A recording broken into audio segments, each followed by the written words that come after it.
Vamos começar aqui chamando um dentista que vem falar sobre... Já é o segundo dentista que a gente tem aqui falando sobre esse problema da boca do brasileiro. Há uns 10 dias esteve no programa o dentista Olímpio Faisal, conceituadíssimo, tanto que trata, inclusive, dos dentes do presidente Collor. E como dentista é apolítico, ele trata também da boca do Brizola.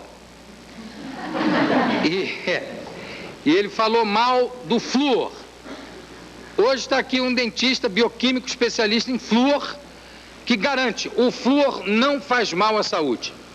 Eu vou chamar o consultor da Divisão Nacional da Saúde Bucal, Jaime Aparecido Cury.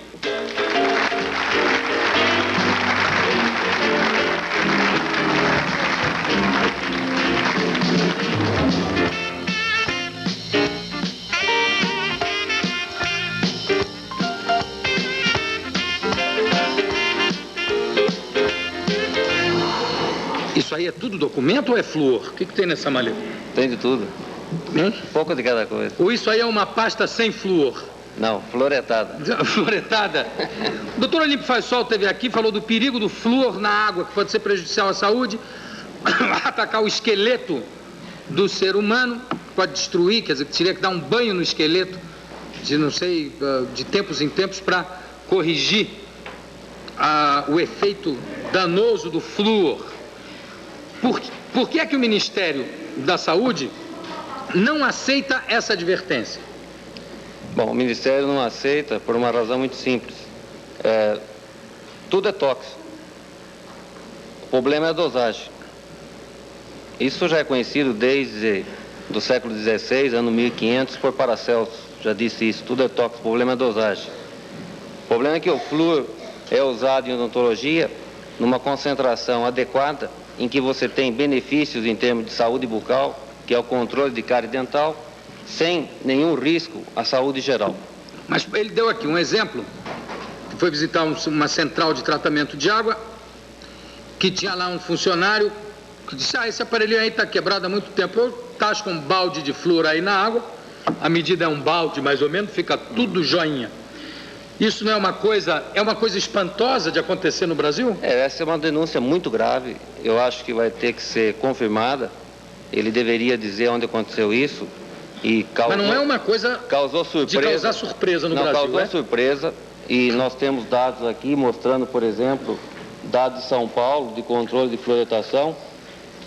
Cidade de São Paulo, que você tem 14 milhões praticamente de habitantes bebendo água fluoretada, mostrando o controle perfeito que é feito não só feito pela Sabesp no tratamento de água, mas o controle feito pela Prefeitura de São Paulo em 60 pontos de bairros diferentes de São Paulo, mostrando a fluoretação adequada na concentração que provoca benefício em termos de... E no resto do país? Porque quando a gente fala em São Paulo, Jaime, é evidente que São Paulo tem uma estrutura e um nível de cuidado que às vezes não é possível em certas outras regiões do país. Estou falando no interior do Brasil. Esse controle é feito rigorosamente? Esse controle é feito, e é feito porque todas as estações de tratamento, quando tem tratamento, você tem pessoas responsáveis. E já está demonstrado, praticamente em todos os lugares, que existe um controle. Você tem uma segurança em termos de eficiência e qualquer risco à saúde geral. E até que quantidade o flúor é suportável numa pessoa? Aí que nós vamos começar, então, a discutir dose. É isso que é importante. Então, eu tenho vários exemplos. Então, vamos começar a discutir a dose do ponto de vista de toxicidade aguda, que é você ingerir uma quantidade grande de uma vez só. Então, imagine você quando tinha 1 ano de idade. Eu era uma gracinha. Uma gracinha, imagina. Devia ser gordinho já. Bom, imagine que na sua residência tinha uma piscina de 100 litros de água, fluoretada. E você brincando lá, aquela gracinha que você era, já gordinho, caiu na piscina. Caiu na piscina e conseguiu beber toda aquela água. Ficou com esse peso hoje. Bom, você não está insinuando que isso aqui foi porque eu bebi uma piscina de água quando... Pode ser. Bom, o que aconteceu do ponto de vista de toxicologia de flúor? Você ingeriu o que nós chamamos de dose provavelmente tóxica. Então você precisou beber Provavelmente, não tóxico. Necessariamente. Provavelmente tóxico. Temos toxicologia aguda, que é uma dose de 5 miligramas de 1 flúor por quilo de peso. Você precisou beber o seu peso calculei aproximadamente seu peso quando você tinha 1 ano de idade. Você precisou beber 100 litros de água de uma vez só.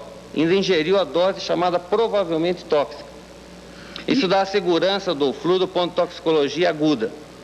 Agora, vamos partir para a toxicologia crônica, que é ingerir quantidades pequenas durante um período prolongado de tempo. Bom, você sabe, e por parâmetros de normalidade, como é que você sabe se você tem diabetes? Dosando a glicemia, o açúcar no sangue. Como é que você sabe se você engordou mais ou menos? Uma roupa não está servindo, ou você quer saber precisamente, você sobe numa balança e tem o seu peso. Bom, para isso nós temos parâmetros de normalidade de flúor na urina ou no sangue. E o parâmetro de normalidade, limite de tolerância biológica de flúor na urina, isso daí é a portaria reguladora número 7 do Ministério da Saúde, aprovada em 6 de junho de 83, é de 4 miligramas de íon flúor por litro de urina. E a pessoa que passa a vida inteira tomando água fluoretada, pode ficar intoxicado? Eu vou dar um exemplo. Eu gosto de trabalhar com números, porque não adianta vir falar de toxicologia e não citar números. Ficar falando sem citar números não adianta nada. Então a gente conhece o nível de concentração de flúor no osso, que é tóxico, como foi abordado, como você acabou de falar anteriormente. Bom, toda vez que você ingere uma determinada quantidade de flúor, o organismo aproveita aproximadamente 50%. Para que uma pessoa bebendo água fluoretada atinja um nível tóxico de flúor no osso, ele precisa tomar água fluoretada durante 300 anos. 300 anos. Aí ele morre. Aí ele morre não, ele vai ter uma quantidade de flúor no osso, ele não vai morrer. Graças a Deus. Ele vai ter uma quantidade de flúor no osso, ele vai ter uma determinada quantidade de flúor no osso que provoca alteração óssea, sem significado clínico, diagnosticado só radiograficamente, sem qualquer sintomatologia clínica. Então você tem a segurança do flúor utilizado pela água na concentração adequada. Agora, depois da entrevista com o Dr. Faisal aqui, uma telespectadora ligou para cá dizendo que o dentista dela tinha dito também que o uso da pasta de dentes que foi mencionado aqui, a Sensodyne, tinha prejudicado os dentes dela. Isso é possível? Bom, em primeiro lugar, você tem que considerar que num dentifrício, numa pasta de dente, você tem uma substância abrasiva, que auxilia a limpeza mecânica do dente. Você pode ter dentifrício de várias abrasividades, abrasividade média, alta e baixa. E você vai indicar para cada tipo de paciente, em função dele formar mais mancha no dente ou não. Porque isso é uma pasta específica de fumantes, né, ou não? Não é. Não? A especificidade dela é dessensibilização. Bom, agora, na realidade, o que desgasta o dente, no caso, desgasta até prótese, não é a abrasividade intrínseca do dentifrício, e sim a dureza da escova e o modo de escovação. Então, se você empunha a escova fortemente, automaticamente você leva bastante pressão e geralmente, se você é destro ou se é canhoto, de um lado ou de outro. Agora, se você empunhar a escova corretamente, uma escova macia, e empunhar tipo uma caneta, você vai levar pouca pressão. Então, e o modo de escovar? Porque o pessoal está acostumado a escovar tipo escovão. Chega lá e automaticamente você tem uma superfície convexa do dente, você vai desgastar. É uma erosão que provoca um desgaste mecânico, muito mais provocado pela dureza da escova do que pelo hábito de escovação do indivíduo, e não pela dureza intrínseca do abrasivo. Agora, a dureza intrínseca do abrasivo é importante. Você tem determinados pacientes que facilmente o dente fica pigmentado. Então você precisa de uma determinada dureza em que o indivíduo vai escovar corretamente para remover aquele pigmento. Eu escovo com as duas mãos, que eu sou ambidestro. Não, no duro. Então eu escovo para cá com essa mão e para cá eu troco de mão, digamos. Isso aí melhora a escovação, digamos? Eu acho interessante você usar, você tem habilidade para escovar, porque você automaticamente igualado, você tenta fazer muita força de um lado do outro, automaticamente equilibra. Então a pessoa deve tentar quando usa uma mão só, deve tentar equilibrar a forma de escovar de um lado e de outro. Eu acho interessante, uma boa ideia. Doutor, uma pergunta. O açúcar, todo mundo fala que o açúcar é o grande vilão do dente, né? O mel também é? Porque tem gente que diz assim, eu não como açúcar, eu como mel. O grande vilão do dente é o açúcar, mas é o açúcar consumido de uma forma indisciplinada. Quer dizer, se você consome açúcar com alta frequência entre as refeições, esse que é o vilão. O açúcar que você consome regularmente nas refeições principais não é o vilão, principalmente se você usar flúor, que controla o que aconteceu devido ao problema de você ingerir açúcar. Então, o vilão é a frequência da ingestão do açúcar entre os períodos das refeições.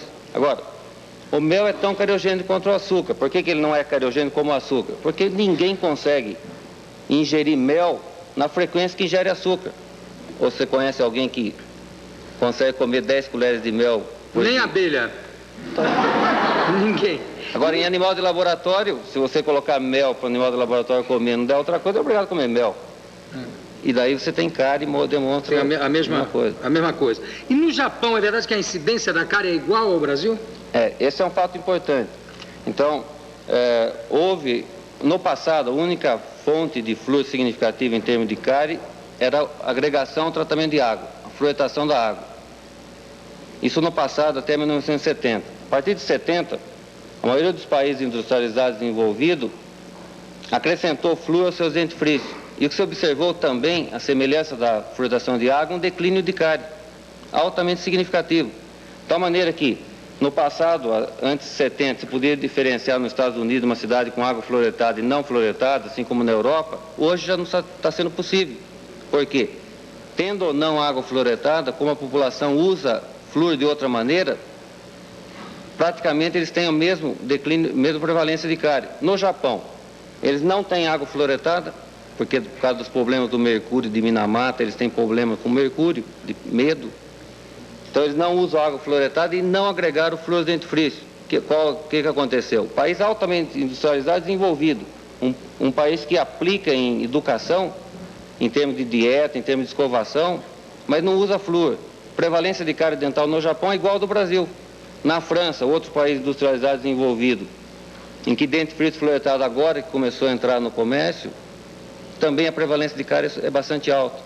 Enquanto que nos outros países, em que ou tem água fluoretada, ou a população usa flúor de outra maneira, houve um declínio significativo de prevalência de cárie dental nos últimos anos, que surpreendeu toda a comunidade científica. E sem risco nenhum para a saúde? Sem risco nenhum para a saúde, isso que é importante. Então, tá bom, eu agradeço aqui a presença do consultor da Divisão Nacional da Saúde Bucal, Dr. Jaime Aparecido Cury, muito obrigado. E daqui a pouco a gente volta.